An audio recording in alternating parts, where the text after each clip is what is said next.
તમારું સ્વાગત છે। આજે આપણે ધોરણ 6, 7, 8 વિષય ગુજરાતી વિષયાંક છે વ્યાકરણ। ગયા ક્લાસની અંદર વિદ્યાર્થી મિત્રો આપણે વ્યાકરણ વિશે વાત કરતા હતા। આજે ક્લાસ 7 ની અંદર પણ આપણે ધ્વનિ શ્રેણી વિશે વાત કરવા જઈ રહ્યા છીએ। વિદ્યાર્થી મિત્રો ગયા ક્લાસની અંદર ક્લાસ નંબર 6 માં તમે ધ્વનિ કોને કહેવાય અને ધ્વનિ ઘટક કોને કહેવાય તેમજ ભાષાની મર્યાદા કે જેમ કે મોર, પોપટ અથવા કોઈ યંત્ર છે એમાંથી પસાર થતો જે નાદ છે, જે ધ્વનિ છે એને આપણે સાંભળી શકીએ છીએ, પણ ભાષાની મર્યાદાને કારણે એને આપણે ભાષામાં અભિવ્યક્ત કરી શકતા નથી। અને એની સાથે આપણે એ પણ જોયું વિદ્યાર્થી મિત્રો કે કોઈ એક ધ્વનિ ઘટક આપણી પાસે છે તો ભાષામાં આ એક ધ્વનિ ઘટકનો કોઈ પણ અર્થ છે વિદ્યાર્થી મિત્રો એ નિષ્પન્ન થતો નથી। એટલે કે બે કે બેથી વધારે ધ્વનિ ઘટકો જ્યારે ભેગા થાય ત્યારે આપણને અર્થસૂચક ધ્વનિ ઘટક પ્રાપ્ત થાય છે। અને ત્યાર પછી વિદ્યાર્થી મિત્રો આપણે થોડા જોડાક્ષરો જે છે જેને આપણે વ્યંજનની અંદર કોઈ સ્થાન કે માન આપી શકતા નથી અથવા અમુક જોડાક્ષરો એવા છે કે જેને આપણે વ્યંજનમાં સ્થાન આપીએ છીએ પણ છતાંય એ વ્યંજનો એવા છે, એ જોડાક્ષરો એવા છે કે જેની અંદર એક કરતા વધારે વ્યંજનનો ઉપયોગ કરવામાં આવ્યો હોય તો એવા ધ્વનિ ઘટકોને પણ આપણે ગયા ક્લાસની અંદર જોયા હતા। હવે વિદ્યાર્થી મિત્રો આ ક્લાસની અંદર આપણે આગળ વધીએ। આ બધી જ માહિતી તમારે ગુજરાતી પાકી નોટ જે છે એની અંદર લખવાની છે। સૂચના તમને ખબર જ છે। તો હવે વિદ્યાર્થી મિત્રો તમે નાના હતા ત્યારે તમે કક્કો શીખા, બારાક્ષરી પણ શીખા। બારાક્ષરી આવડે છે કોઈને કે કોઈ ભૂલી ગયા? ચિંતા ના કરો, આપણે કક્કો શીખા, સ્વરે શીખા અને હવે આપણે બારાક્ષરીને પણ શીખવાનો એક પ્રયત્ન તો અવશ્ય કરશું। તો જોઈએ વિદ્યાર્થી મિત્રો આપણે બારાક્ષરી જ્યારે બોલતા હોઈએ છીએ ત્યારે આપણે અહીંયા કનું ઉદાહરણ રાખીને મેં લખેલું છે। તો સૌથી પહેલા આપણે શું કરીએ છીએ તો કે કને કાઈ નહીં ક જ્યારે ઉચ્ચારણ થાય છે વિદ્યાર્થી મિત્રો ત્યારે આ ક કેવો હોય છે આપણે પહેલા શીખી ગયા। આ ક છે કેવો હોય છે? હલંત હોય છે। એની સાથે શું ઉમેરાય છે? અ। ત્યારે આપણને શું મળે છે? પૂર્ણ ક। એવી જ રીતે વિદ્યાર્થી મિત્રો આપણે જોઈએ છે કે કને કાનો કા તો ક જે છે એ ક હલંતની અંદર હવે જો વિદ્યાર્થી મિત્રો ખાસ એક સૂચના કે આ બધા ક જે છે ને એમ અહીંયા પૂર્ણ લખ્યા છે કે કને કાઈ નહીં ક, કને કાનો કા, કને રસ્વઈ કી, કને દીર્ઘઈ કી। તો આની અંદર જે છે વિદ્યાર્થી મિત્રો એ તમામ હવે તમે ધ્વનિની અંદર શીખી ગયા કે વ્યંજન છે હંમેશા કેવા હોય?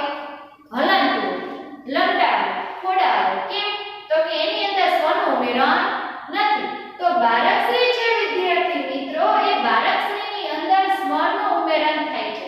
એટલે જ્યારે આપણે એમ બોલીએ છીએ કે કને કાઈ નહીં ક, કને ક, એક કાનો કા, કને રસ્વઈ કી, કને દીર્ઘઈ કી, તો આ જે ક છે વિદ્યાર્થી મિત્રો એ બધા કેવા હોય છે તો કે આ બધા જ ક છે એ હલંત હોય છે, ખોડા હોય છે, લંગડા હોય છે, પણ ભાષાની દ્રષ્ટિએ આપણે હલંત શબ્દ વાપરીએ છીએ। તો હવે આ કને કાઈ એટલે કે ક જે છે એ ક જ્યારે પૂર્ણ તો કે આની અંદર કયો સ્વરનો ઉપયોગ થયો છે તો કે એની અંદર અ સ્વર છે એનો ઉપયોગ થયો છે। એક કાનો કા એટલે જ્યારે આપણે કાનો ઉચ્ચારણ કરીએ છીએ તો એની અંદર શું આવશે તો એની અંદર સ્વર છે આનું ઉચ્ચારણ થશે। ત્યાર પછી ઘણા બધા લોકો છે એને લખવામાં ભૂલ થાય છે। રસ્વઈ કોને કહેવાય, દીર્ઘઈ કોને કહેવાય, દીર્ઘાવાળું કોને કહેવાય, રસ્વવાળું કોને કહેવાય।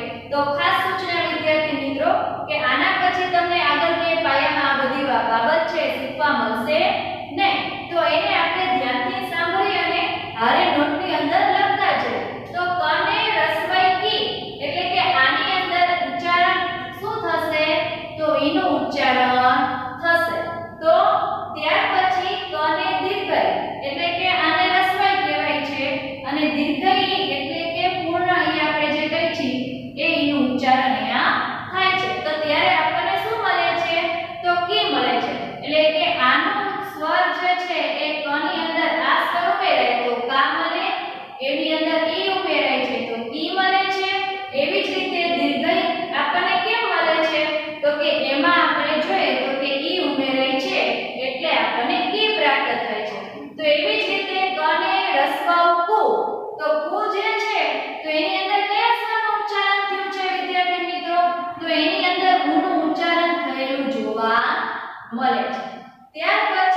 એટલે કે કને દીર્ઘાઉ કરવું હોય તો આની અંદર સ્વર કયો આવશે તો આખો ઉચ્ચે એનું ઉચ્ચારણ થશે એવી જ રીતે વિદ્યાર્થી મિત્રો આપણે આગળ જોઈએ તો કને એક માત્રા કે એટલે કે ક જે છે એની અંદર આપણે કે લખવું હોય તો છેલ્લે ઉચ્ચારણ સ્વર છે શું થશે એ થશે એવી જ રીતે કને બે માત્રા કઈ તો એમ આપણે ઉચ્ચારણ કરવું હોય તો કની સાથે આપણે સ્વર અઈ જે છે એને આપણે મેળવવો પડશે એવી જ રીતે કને કાનો માત્ર કો એટલે કે અહીંયા આપણે સ્વર ઉચ્ચારણ શું થશે તો ઓનું ઉચ્ચારણ થશે તો એવી જ રીતે આગળ જોઈએ તો કને કાનો ને બે માત્રા એટલે કે કૌ તો કૌ જ્યારે આપણે બોલીએ ત્યારે શું થશે તો કે ઔનું ઉચ્ચારણ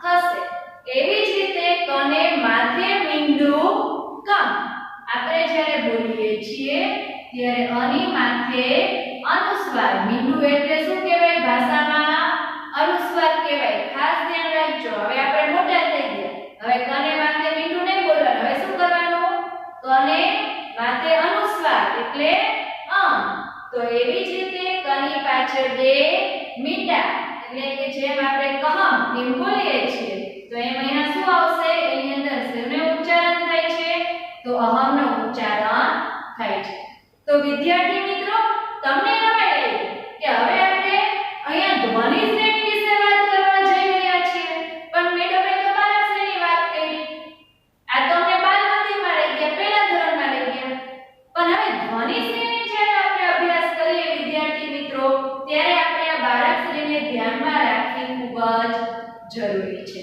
એટલા માટે મારે તમને બારકશ્રી છે એને ફરીથી તમને યાદ કરાવી પડી હવે આપણે ધ્વનિ શ્રેણી છે પરીક્ષાની અંદર વિદ્યાર્થી મિત્રો કઈ રીતે પૂછાય છે તો એમાં આપણને પૂછાય છે કે ધ્વનિઓ જોડો અથવા ધ્વનિઓ છે એને છૂટા પાડો તો સૌથી પહેલા આપણે જોઈએ તો ધ્વનિ છૂટા કરો અથવા ધ્વનિ છૂટા પાડો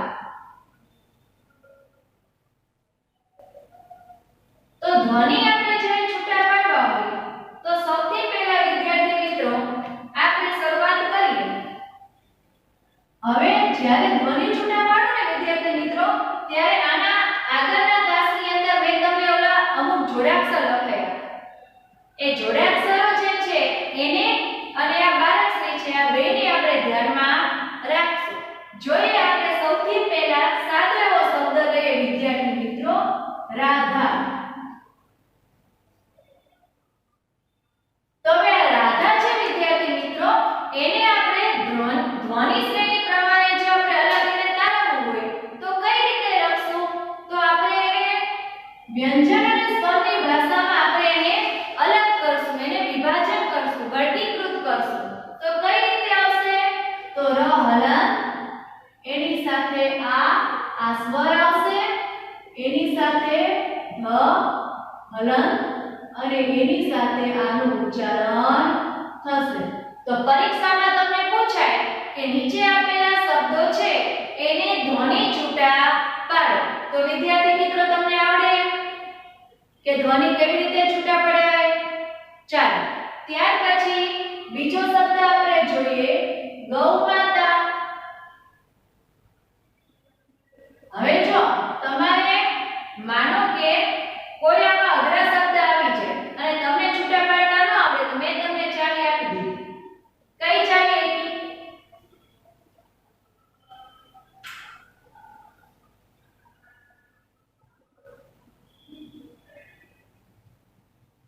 મેં તમને ચાવી આપી દીધી કઈ આ બારકશ્રી બરાબર હવે ગૌ છે તો કાનો છે એને કેટલા માત્ર છે બે માત્ર અને એક કાનો ગ છે એને કેટલા તો કે બે માત્ર અને એક કાનો છે તો એ ક્યાં આવે આ રીતે છે હવે જો આપણે ધ્વનિ શ્રેણીની અંદર અલગ પાડવું હોય વિદ્યાર્થી મિત્રો તો શું કરશું તો આપણે એને કરશું પહેલા ગ જે છે એ વ્યંજન હલન હવે અહીંયા ગૌ છે એટલે શેનું ઉચ્ચારણ થયું છે સ્વરની અંદર તો કે ઓનું ઉચ્ચારણ થયું છે ગૌ એટલે ગ પ્લસ ઓ થાય એટલે ગૌ થઈ ગયું. હવે એની સાથે પછી શું આવશે? તો મ. વ્યંજન કેવું આવશે? હલન. અને મ ની સાથે શેનું ઉચ્ચારણ થશે? તો આ સ્વરનું ઉચ્ચારણ થશે. અને એની સાથે વિદ્યાર્થી મિત્રો ત જે છે એ હલન અને આ જે છે એ સ્વરનું પૂર્ણ ઉચ્ચારણ થશે. એટલે આપણે જ્યારે ધ્વનિ છૂટા પાડવાના આવે અને કોઈ પણ શબ્દ આપણી સામે હોય વિદ્યાર્થી મિત્રો, તો તમે આ બાળકશ્રીની કી પરથી કોઈ પણ શબ્દને તમે વિભાજિત કરી શકો છો. ત્યાર પછી એક શબ્દ જોઈએ વિદ્યાર્થી મિત્રો, આમંત્રણ. હવે જો વિદ્યાર્થી મિત્રો, અત્યાર સુધી તમે જે શબ્દ જોયા એની અંદર પહેલા વ્યંજનનો સમાવેશ થયો છે, પણ અહીંયા આપણે શેનો સમાવેશ કર્યો છે? સ્વરનો સમાવેશ કર્યો છે. હવે જે સ્વર આવે ને વિદ્યાર્થી મિત્રો, ત્યારે આપણે કોઈ વ્યંજનનો ઉપયોગ કરતા નથી. સ્વર હોય એને આપણે એમનામ જ મૂકી દઈએ છીએ. એટલે આને ધ્વનિ આપણે છૂટા કરીએ વિદ્યાર્થી મિત્રો, તો એમાં શું આવશે? આ સ્વર છે એટલે હલંત આવશે નહીં. ત્યાર પછી શું આવશે? તો મ. એ કેવો આવશે? વ્યંજન છે એટલે હલંત આવશે. પણ મ ની માથે શું છે? અનુસ્વાર. એટલે આપણે અહીંયા અનુસ્વાર શું કરશું? તો કે આની માથે અનુસ્વાર એટલે અમ કરશું. ત્યાર પછી ત્ર છે. હવે આપણે આગળ જોયું તો વિદ્યાર્થી મિત્રો કે ત્ર હોય તો એની અંદર શું મેળાપ થાય છે? તો ત્ર છે એની અંદર ત હલંત હોય છે, એની સાથે ર હલંત હોય છે અને એની સાથે શું હોય છે? તો અ જોવા મળે છે. એટલે કે જ્યારે ત્ર આવે ત્યારે ત, ર અને અ એવી રીતે જે વ્યંજન છે એનું ઉમેરણ કરવામાં આવે છે.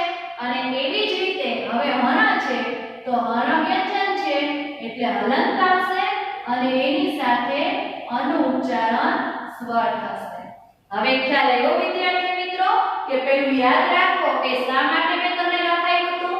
તો જ્યારે જ્યારે કોઈ શબ્દની અંદર આવા શબ્દનું ઉચ્ચારણ થાય છે ત્યારે આપણે એ જોડાક્ષરો છે એને ધ્વનિ છૂટા પાડવાની અંદર એનો ઉપયોગ આપણે કરીએ છીએ. ત્યાર પછી વિદ્યાર્થી મિત્રો બીજું લખો ખોરાક. હવે તમે ખોરાક લખો વિદ્યાર્થી મિત્રો, તો આ ખોરાકની અંદર ખ જે છે કેવો છે? તો ખ વ્યંજન છે એટલે હલંત આવશે. પણ હારે શું આપણે લખ્યું છે? ખો. એટલે આ ખો જે છે એ કોની અંદર આપણે શું ઉમેર્યું છે? ઓ ઉમેર્યું છે.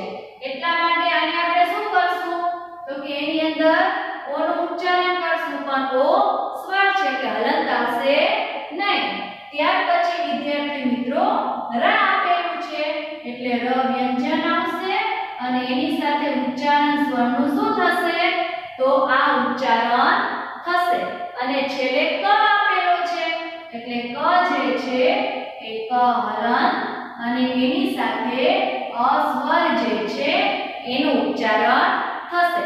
તો વિદ્યાર્થી મિત્રો હવે આપણે પરીક્ષામાં પૂછાય કે નીચે આપેલા ધ્વનિઓ છે એને છૂટા પાડો, તો તમને શબ્દ લખેલા હોય તો તમને ધ્વનિ છૂટા પાડતા આવડી જાય?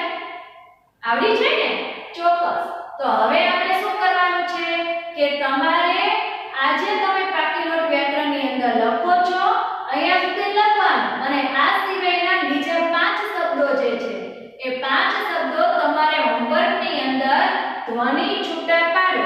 આવા કંસાઓ પછી સેલા શબ્દ નહીં લેતો.